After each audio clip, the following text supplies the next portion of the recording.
Să ne rugăm.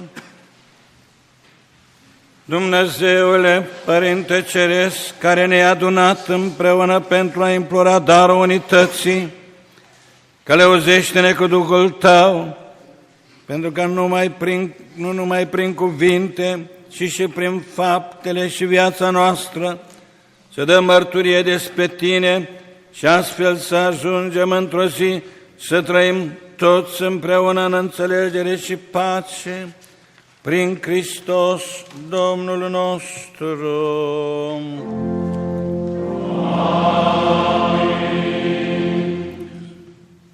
Am primit cu toții în acest moment al păcii o hârtie cu un nume, un sfânt comun pentru noi, ca să-L implorăm pe El, fiecare în parte, să mijlocească pentru această realizare a unității între creștini.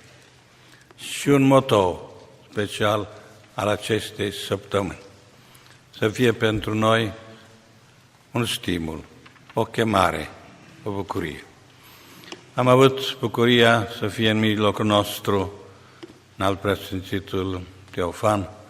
prin delegatul și reprezentantul său, Părintele Prorector Gheorghe Pop. Sigur că ne-am bucurat, ne bucurăm și rămânem în comuniune pentru a implora de la Dumnezeu acest dar al păcii în bisericile noastre, împreună, pentru ca în țara noastră, țara Maicii Domnului, țara care e o grădină în care toți sunt flori și flori frumoase, să fie o bucurie pentru Dumnezeu însuși și pentru Maica noastră Preasfântă Maria. Rugăm acum pe Părintele Profesor, așa cum înalt preasfințitul ne-a transmis, să aducă cuvântul înalt preasfinției sale.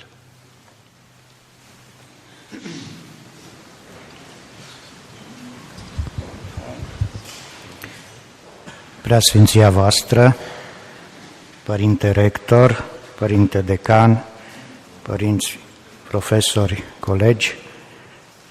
dragi studenți și iubiți credincioși, sunt onorat să reprezint pe înalt preasfințitul Mitropolit Teofan și să transmit în mod indirect mesajul de suflet al înalt preasfinției sale pentru acest început frumos al rugăciunii noastre comune pentru unitatea tuturor creștinilor. Întrucât înalt preasfințitul nu mi-a dat un mesaj precis, mi-a lăsat libertatea ca să îmbrac acest mesaj, ținând cont de locul în care ne aflăm, îngăduința dumneavoastră, aș vrea să fac acest lucru și să leg scurta mea intervenție de întrebarea pe care ne-o punem fiecare în această perioadă de rugăciune comună: cu ce ne vom înfățișa noi înaintea Domnului? Contextualizând, întrebarea se referă la noi, profesorii și studenții de la teologie: cu ce ne vom înfățișa noi înaintea lui Dumnezeu? Răspunsul la această întrebare, sigur, îl vom da fiecare atunci când va rândui Dumnezeu, însă în perioada aceasta de rugăciune comună, în calendarul bisericii noastre, sărbătorim 3 sfinți comuni care ne pot ajuta să înțelegem cum să facem teologie, o teologie mărturisitoare și rugătoare în această lume.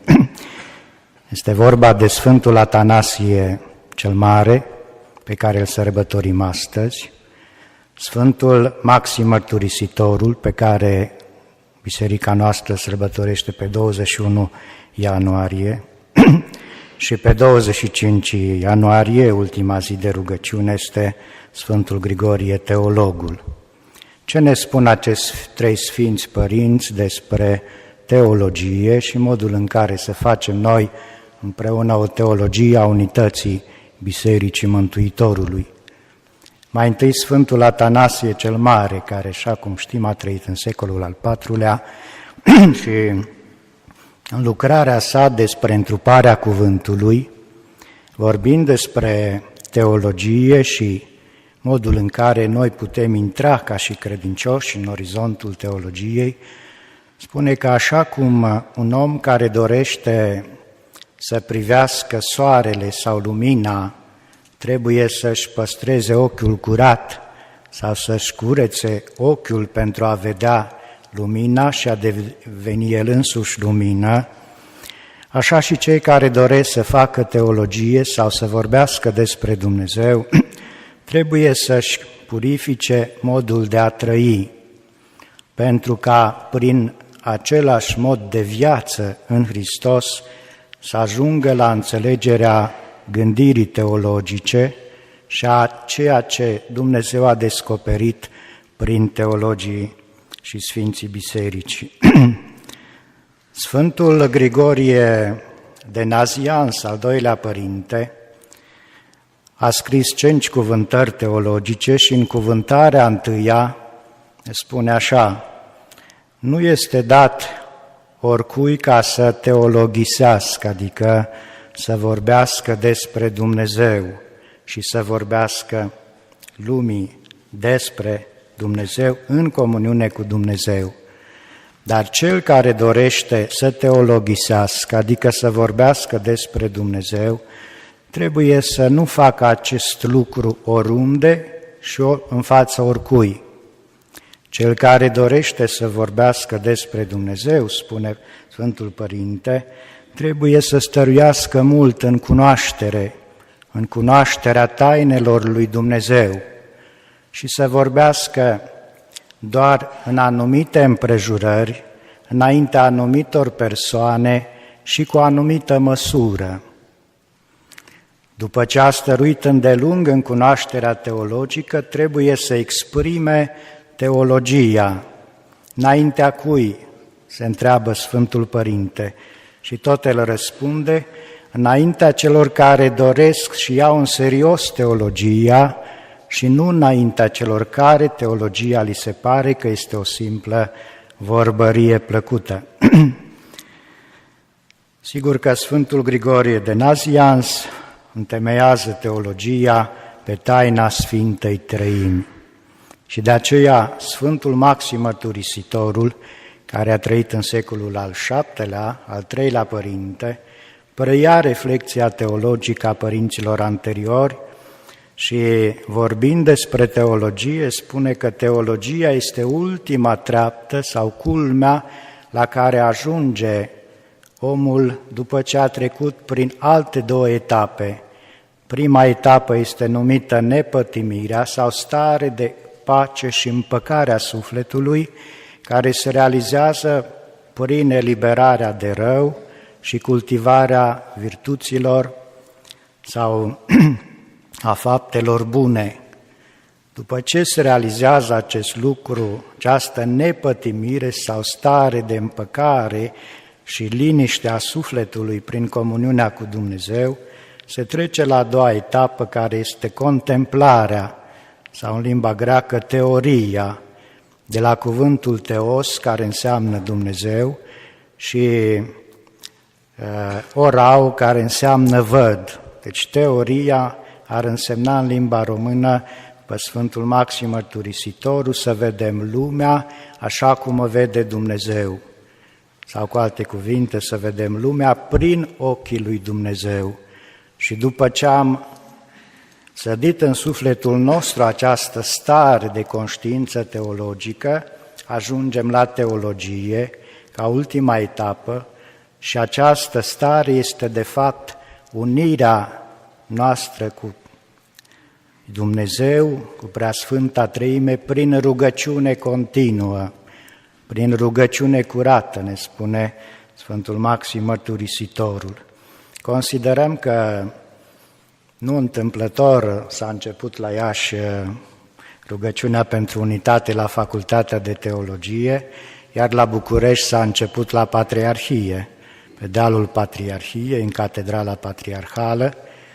Poate că este un semn ca anul acesta să îmbinăm teologia academică cu teologia mărturisitoare a întregii biserici și aș vrea să închei cu faptul că, deși suntem în cadrul unei facultăți de teologie, totuși prezența credincioșilor arată nu doar faptul că sunt deschiși spre teologie, ci fac ei înșiși teologie, pentru că Evagrie Ponticul spune că tot cel care se roagă este teolog și teolog este cel care se roagă lui Dumnezeu. Orizontul acestei armonii frumoase dintre teologie și rugăciune ne-am întâlnit în această seară și al Preasfințitul Teofan vă transmite tuturor gândul frumos de început de rugăciune, această rugăciune care poate să devină o stare de conștiință, în primul rând pentru noi care slujim biserica prin reflexie teologică, dar în același timp slujim biserica prin rugăciunea liturgică și sacramentală a bisericii. Dumnezeu să ne ajute tuturor și să ne inspire pe această cale a unității tuturor creștinilor.